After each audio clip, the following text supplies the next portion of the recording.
Bonjour les enfants, c'est Madame Fédiga. Alors, aujourd'hui, je vous propose de faire de l'écriture cursive. Vous savez, c'est l'écriture liée que nous avons commencé à travailler en classe. Nous allons recommencer dès le début avec les toutes premières lettres que nous avons commencé à apprendre à l'école, donc en classe. Je vous propose de vous y mettre tout de suite. Alors, avant de commencer, il va falloir préparer son matériel. Le mieux, si vous avez à la maison, c'est de prendre une petite ardoise effaçable, qu'on appelle aussi ardoise Velleda, avec un feutre effaçable. Donc vous pouvez prendre la couleur que vous voulez, ça n'a pas d'importance. Vous pouvez aussi prendre une ardoise à craie. Voilà, avec la petite craie. Et si vous n'avez pas, vous prenez une feuille A4, la dimension normale, qu'on a en général à la maison. Par contre, vous n'allez pas l'utiliser comme ça, il va falloir la plier ou la couper en deux, de manière à avoir ce format-là, dans ce sens-là. Avec bien sûr un crayon de bois. Voilà pour le matériel. Alors, avant d'écrire, il va falloir d'abord bien se positionner. Comme vous le savez, à chaque fois en classe, avant de commencer, on s'assied correctement sur sa chaise. Donc, le bas du dos bien collé contre la chaise. On s'approche bien de la table, mais on laisse un petit peu d'espace pour pouvoir se pencher légèrement pour écrire.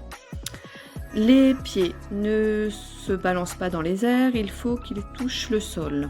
Si vous êtes trop haut sur votre chaise pour toucher le sol, vous demandez à papa ou maman une petite boîte ou une caisse pour que vos pieds puissent être posés. Voilà. Ensuite, on prend ce stylo de la main droite ou de la main gauche, en fonction de la main qu'on utilise. Et rappelez-vous, dans l'autre main, il ne doit rien y avoir. Pas de bouchon, pas d'effaceur, rien du tout. Elle doit être libre pour pouvoir se poser sur la table, sur son support, l'ardoise ou la feuille. C'est parti! Alors, on prend son crayon. Rappelez-vous, il est très important de bien le tenir. Le pouce se trouve ici, l'index là, et les trois doigts sont derrière, les trois autres doigts. On pose sa main et là on est prêt pour écrire. Donc aujourd'hui nous allons revoir comment tracer la lettre E. C'est tout simple. Vous vous rappelez, on utilise toujours des mots un petit peu bizarres pour décrire la forme des lettres. Donc là c'est une forme que vous connaissez bien, c'est la petite boucle. Alors,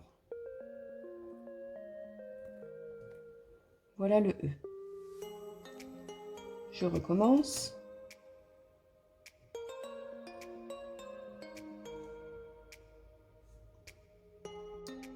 Donc sur votre ardoise, vous allez faire ce E sur une ligne, comme on fait d'habitude. Prenez de préférence le côté où il n'y a pas de ligne, si vous utilisez une ardoise comme la mienne. Et ça doit donner ça. Une fois que votre ligne de E est faite, vous pouvez vous arrêter et attendre la prochaine lettre. Donc là, vous avez fait votre ligne de E. Maintenant, on va passer à la deuxième lettre que vous connaissez bien également. Il s'agit du L. Et le L, comment fait-on pour l'écrire? Il faut tracer une grande boucle.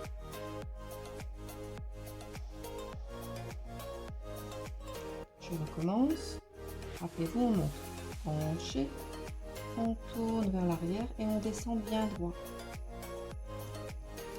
Voilà ce que vous devez avoir sur votre ardoise une fois que votre ligne de L est faite. Alors, vous avez fait le E, vous avez fait le L, maintenant on va passer à la lettre I. Alors la lettre I, c'est là que les mots un petit peu compliqués arrivent, mais vous le connaissez, ce mot on l'a déjà utilisé plusieurs fois. Le I, pour le tracer, il faut faire une petite étrécie au-dessus de laquelle on va placer un point. Alors voilà comment ça se passe.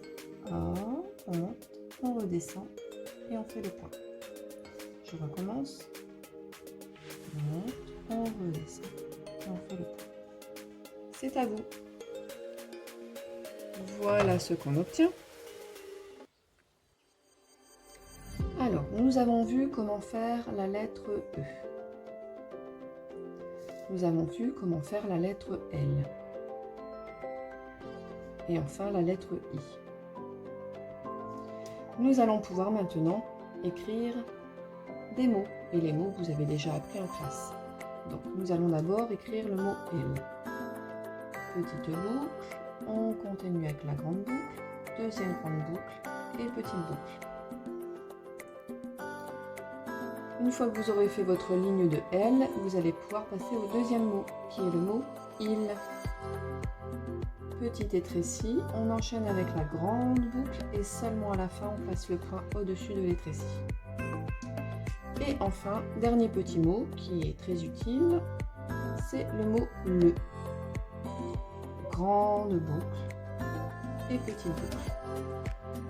Donc vous allez maintenant faire une ligne du mot L en laissant bien un espace entre chaque mot, une ligne du mot il et une ligne du mot le.